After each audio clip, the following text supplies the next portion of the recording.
We are Millennium Kids. Not so young anymore. Born in the year 2000. The year the world agreed to meet the Millennium Development Goals. By the time we turn 15. Well, we're almost 15. The MDGs will soon expire. It's time to do more. It's time to do more. It's time to do more.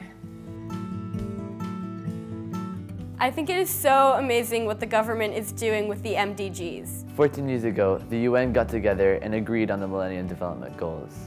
We have 1 year left. I'd just like to raise awareness on how important these goals are. They don't just affect us, they affect billions of people each day. Compared to 1990, 17,000 less children under 5 die every day. 90% of kids in developing countries are now enrolled in primary school, which means more kids than ever are getting a primary school education. Our government has been working hard to reach the goals that they made, but we might need to work a bit harder because it's almost 2015 and we haven't completed them yet. We, my fellow teenagers, and I are the future.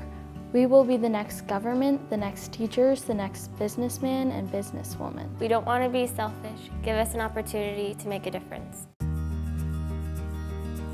How can it be that if I was born in a developing region instead of here, I may not have reached my 5th birthday? This final year of the MDGs, I'd like to ask our government and the government of 188 other countries why we can't seem to keep on track. 6 million children still die every year.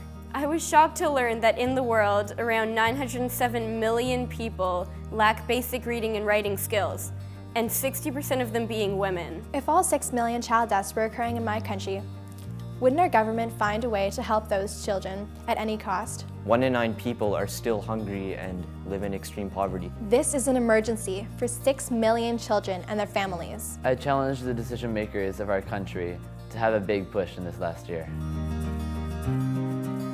I would like governments to take their development funds and concentrate them in the poorest countries. I don't think preventing children under 5 from dying is someone else's job. It's all of our jobs. Our parents want the best future for us. I think parents should keep their children's eyes open to matters happening overseas.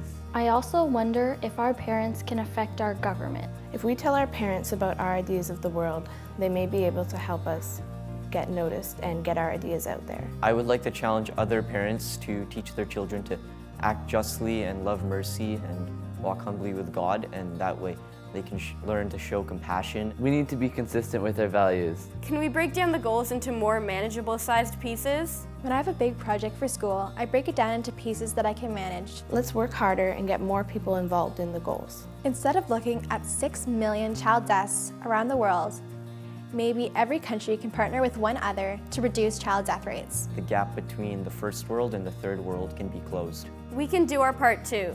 To achieve environmental sustainability, we can reduce, reuse, recycle, compost, bike and walk instead of drive. I would like to challenge governments to keep doing what they're doing and do even more. We can do better by actually completing the goals. We need to work together. You have 1 year to go. Let's make it count.